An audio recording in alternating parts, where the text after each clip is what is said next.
Ini kita ngomongin tentang debat capres yang kemarin, teman-teman. Normatif, pemahaman tentang masalah pekerja migran masih kurang. Sehingga salah satu inovasi yang dilakukan organ-organ komunitas CBO itu. Pertanyaannya, bagaimana strategi paslon menjamin keselamatan dan kesejahteraan pekerja migran Indonesia? Inilah panic button, inilah nomor telepon, dan kalian kalau ada masalah telepon ke situ. Kalau tidak, maka ini akan kita tarik di pemerintah tertinggi agar kita bisa mengintervensi. Memiliki kewenangan di pemerintahan tidak berarti memiliki pengetahuan tentang permasalahan. Yang dimiliki kewenangan, pengetahuan siapa yang tahu? Justru aktivis-aktivis pekerja migran. Jadi kami melihat harus dilibatkan para aktivis pekerja migran, mereka yang tahu lubang-lubang masalah di dalam melindungi pekerja migran.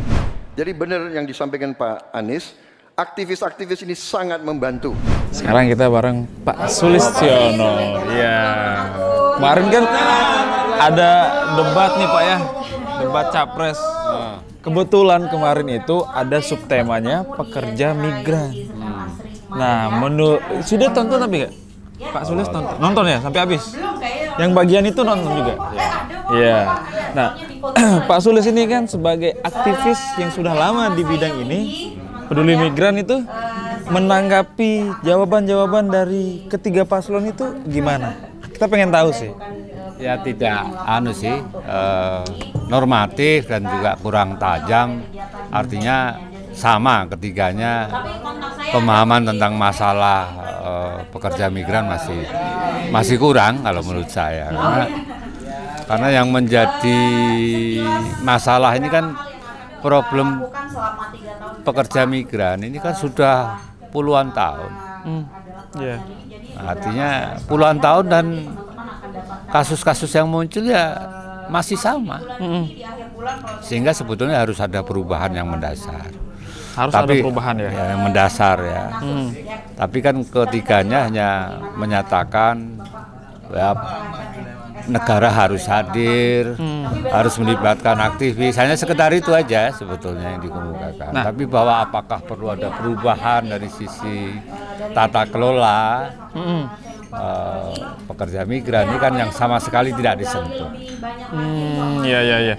Tapi yang dari ketiga paslon kemarin itu memang ada yang cukup mengusung yang namanya perubahan tadi itu, Pak Sulis. Perubahan hanya kalimat aja, jargonnya. Tapi perubahan apa?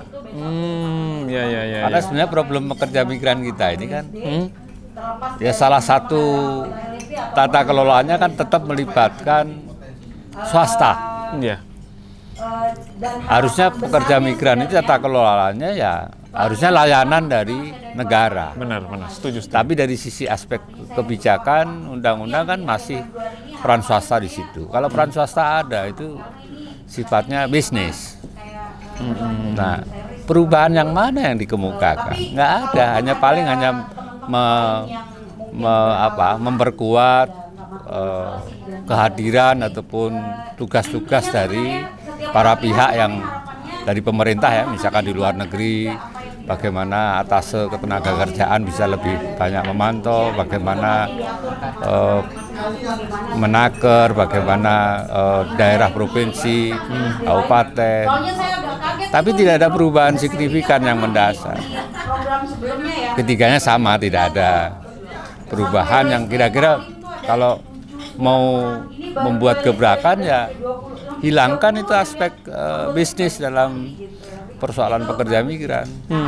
Setuju sih. Bahwa tempatkan pengelolaan atau tata kelola penempatan perlindungan itu sebagai bagian dari layanan negara.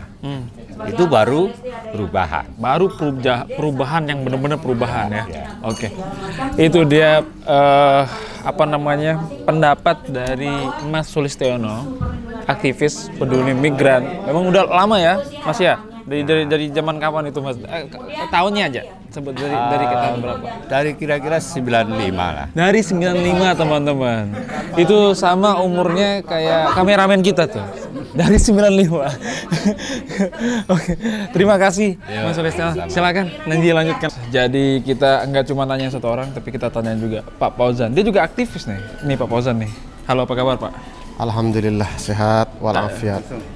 Oke, kita mau tanya nih tentang debat capres yang kemarin malam berkaitan dengan pekerja migran Indonesia. Tadi Pak Sulistiono yang kita tanyain selaku aktivis yang udah dari lama, bahkan sebelum ada BMI kan. Iya. Nah sekarang orang ada BMI langsung. Iya. Nah ini kan kegiatan ada BMI kan. Iya. Nah kita mau tanya nih terkait dengan pernyataan dari 3 paslon tentang pekerja migran Indonesia yang tadi malam. Menurut Bapak nih, bagaimana tuh jawaban-jawaban mereka? Kalau saya sendiri secara objektif menilai memang masih dalam rangka masih normatif. Artinya ada 2 garis besar kan kemarin yang dibahas soal jawaban dari isu ketenagakerjaan. Yang pertama hal yang akan dibuat, yang kedua adalah kasuistis, artinya sesuatu yang sudah diperbuat. Baik Anies, Prabowo maupun Ganjar dalam menyampaikan apa yang akan dibuat itu cukup bagus sebenarnya. Artinya sebenarnya secara kelembagaan, secara regulasi yang sudah ada, mulai dari Undang-Undang Nomor 18 tahun 2017 sampai dengan aturan-aturan turunannya, kemudian diikuti juga infrastruktur kelembagaan yang di bawahnya sebagai merespon regulasi itu sudah cukup komplit dan lengkap. Ya, cuma memang ada disharmonisasi, kemudian ada miskoordinasi antar lembaga itu kan, itu yang disampaikan kemarin oleh 3 paslon dan saya setuju, sehingga ketiga paslon juga menyampaikan langkah-langkah strategis yang akan dilakukan untuk membenahi kekurangan-kekurangan tadi ketika mereka terpilih menjadi calon. Nah yang kedua kalau soal apa yang sudah dilakukan, masing-masing calon juga menyampaikan apa yang sudah dilakukan. Mulai dari Anies misalnya sudah banyak mendengar keluh kesah dari beberapa PMI yang dia temui di Kuala Lumpur misalnya, terkait bagaimana upah yang tidak layak, kemudian ada job order yang tidak sesuai, gajian tidak sesuai dengan perjanjian kerja maupun perjanjian penempatan misalnya. Kemudian Prabowo kemarin sempat juga mengungkap soal kasus Wilfrat PMP, pekerja migran perempuan yang dihukum mati kemarin yang dari NTT, yang memang kita semua tahu bahwa Prabowo pasang badan soal itu dan memang kita apresiasi soal itu.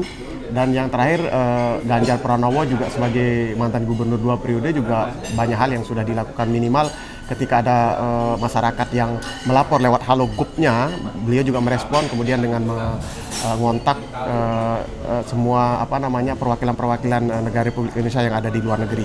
Nah, sekali lagi kalau kami sebagai NGO sebenarnya apa yang disampaikan oleh ketiga pasangan calon itu sebenarnya tidak ada sesuatu yang baru.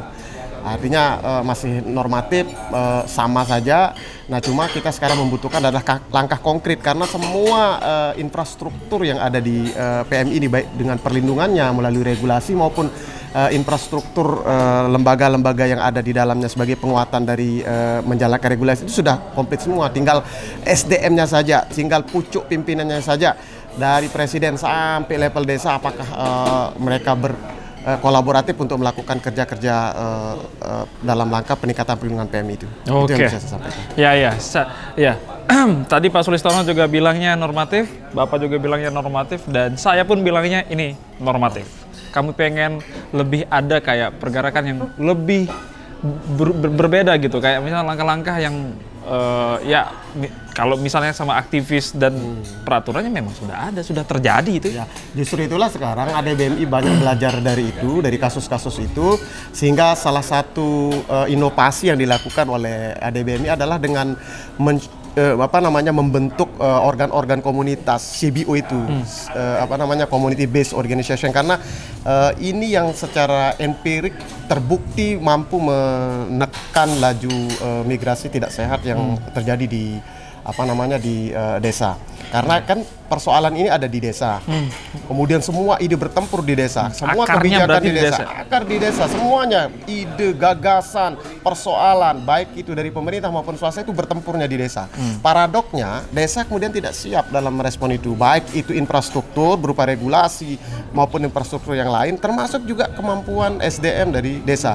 Nah, akhirnya ADBMI kemudian mendorong supaya ada champion-champion lokal, ada organ-organ komunitas sebagai pioner di dalamnya untuk mencoba mengelola kasusnya sendiri, karena persoalannya di desa, maka orang yang lebih tahu kasus di desa adalah orang desa setempat. Nah, sehingga respon-respon kasus itu bisa lebih tertangani lebih cepat gitu.